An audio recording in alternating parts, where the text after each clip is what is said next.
First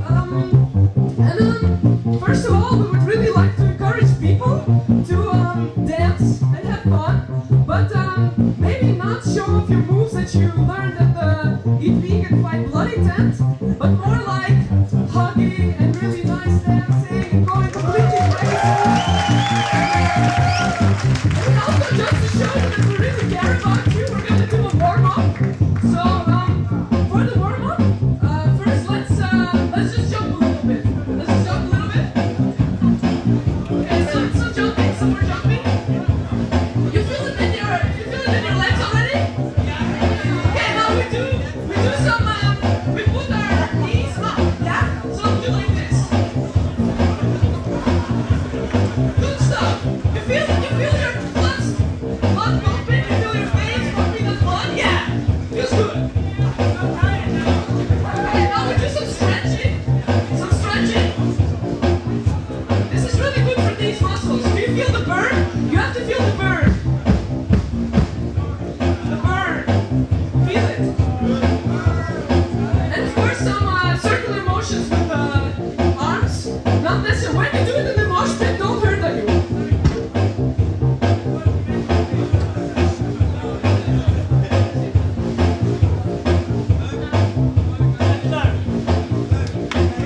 here, I think, that said that this is the biggest crowd that they ever played. They were also, by the way, fucking amazing.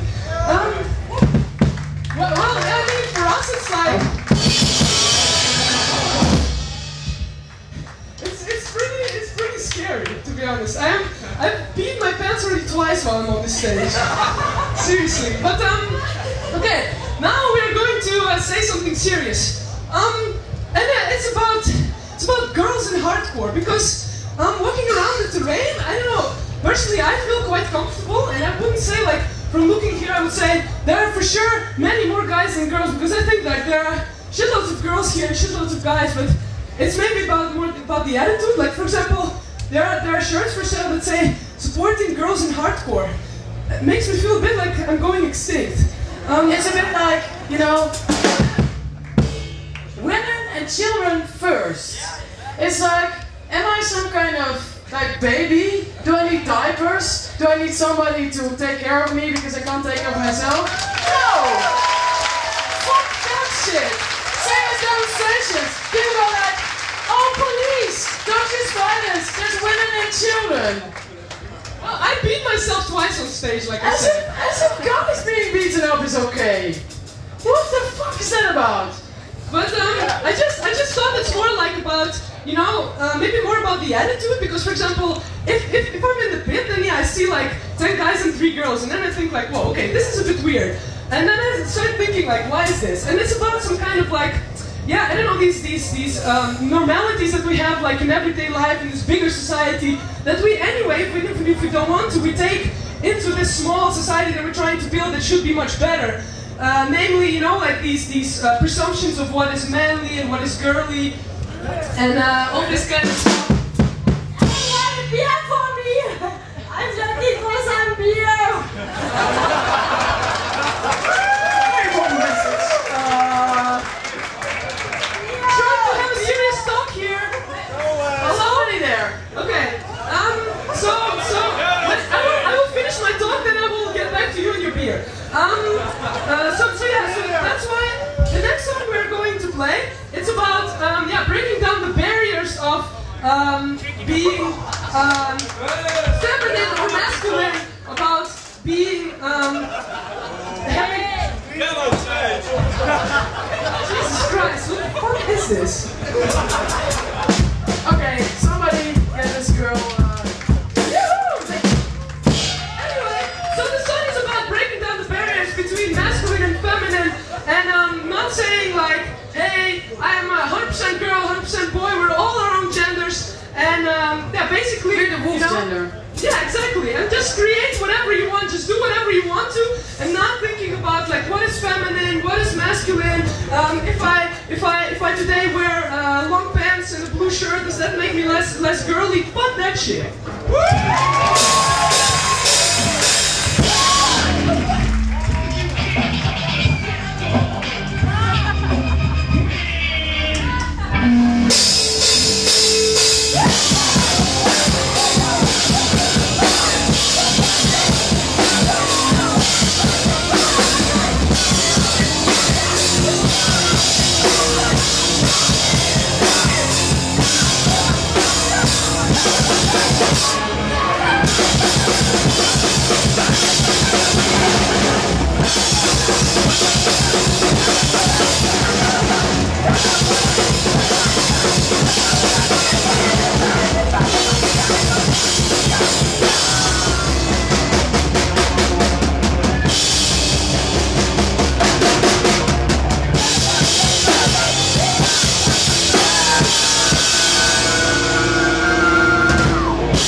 name is called landverraad, and this name in Dutch it means a traitor of your country.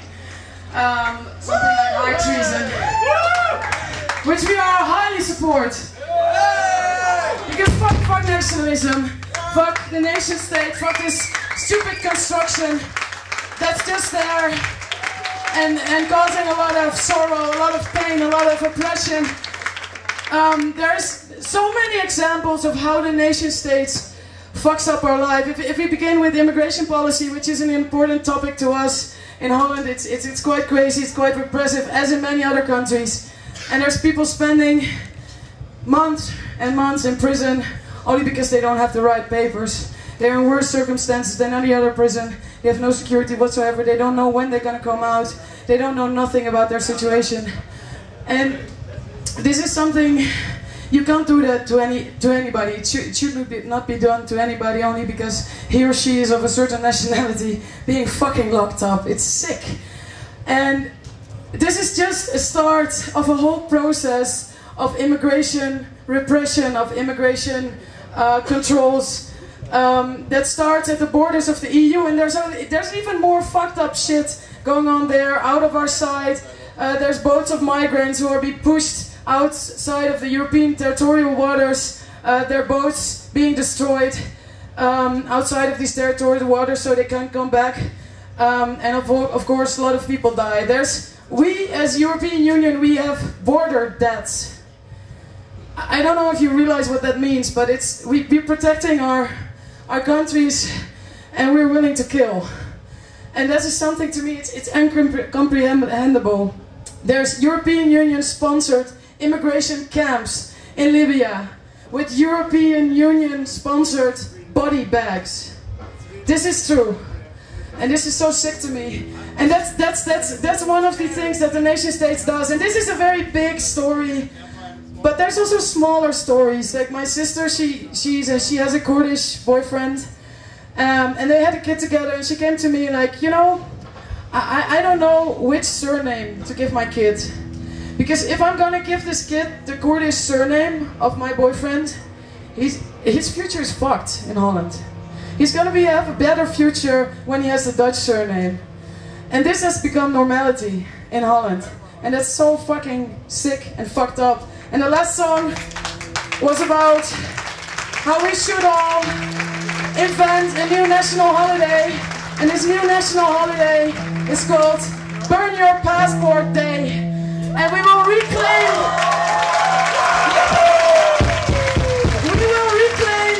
our lives and beings as human beings and not as belonging to any fucking nation state.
We should all fight, or you should not do anything. I mean, I won't tell you what to do, but I wish we would all fight against this fucking immigration policies. And we have made a theme song to join us on this fight against this nationalist superiority, against this wrong things that are happening towards our immigration. And you might know the song. I think some of you kind of know how it goes. We changed the lyrics though to make it this immigration theme song. It used to be called Straight Edge Revenge. I know. Does anybody know this song? Some of you may know it. we remade it into Immigrant Revenge. I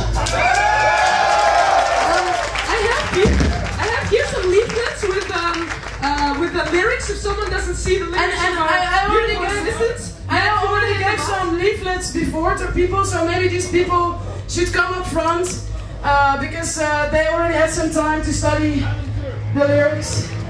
Or join us on stage, sing along. We have several microphones here. Yeah, so just take one if you want to. Please don't be shy, because it happens all the time that people are really shy with singing along. But it's so much more fun when you do it all together. And when we do it all together, nobody has to be embarrassed, because you won't notice. I also know all the lyrics, so I'm just gonna stand here.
Being nice to us and not kicking us off of stage when we do shit like this. And also, now we're going to play a song that I won't explain.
But I had the idea that some people were still trying to punch others in the face. Maybe really don't do it and make it a kind of a nice, soft, safe space for everyone, please. We're gonna play our last song, and it's gonna be an emo song. And then it's nice if everyone would actually hug each other in the pit. I'm not kidding. This song is actually, it's a sad song, and then it's, at the same time it's not. It's also a bit about hope, I guess. However cheesy that may sound. This song is gonna get as cheesy as it gets. It's like really emo. I wrote it after I had a long talk to my mom. That's already where it starts, right? And she was doing really, really fucking bad. She was feeling very desperate and sad and lost and alone. And I asked her, like, Mom, what's the reason that you feel like this? And she told me something I didn't really expect. She told me, you know, Sana, I really don't like this world so much. I'm really scared of the direction it's going. It seems to get worse and worse, and more egoistic and more materialistic. I don't understand it no more. And I was like, fuck, you know, yeah, you know, come into my arms. I have the same feeling all the fucking time. You know, don't we all have? And that's one of the reasons why we're into punk rock, because we can shout our frustrations away and be nice and melodramatic with the music and everything.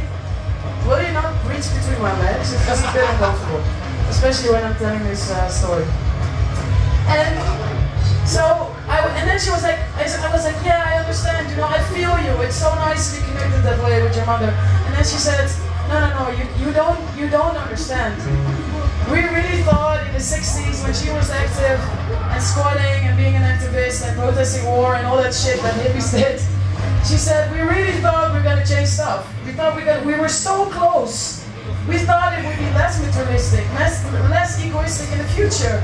And then she looked at me with this really sad eyes like, I can't forget, and she said, we failed. It all failed. I was, what do you say? What do you say? I mean, I can't say, no Mom, it's okay. The world is really cool. It's gonna be fine, because I don't feel that way myself. But what I told her is one thing that I learned in this situation, is one thing what I have, is that I have mutual friends that have the same feeling, that have the same kind of feeling of loss, of being lost sometimes. And it's really nice to be able to share this and to do things together. And like things like this festival, or things like squatting, or actions, or people trying to make a change, to do it with them together. And it's the only thing that sometimes I have left, but it means the world to me. It means the world to me not to be alone, and to be together here with people that understand this feeling and that hate this world too.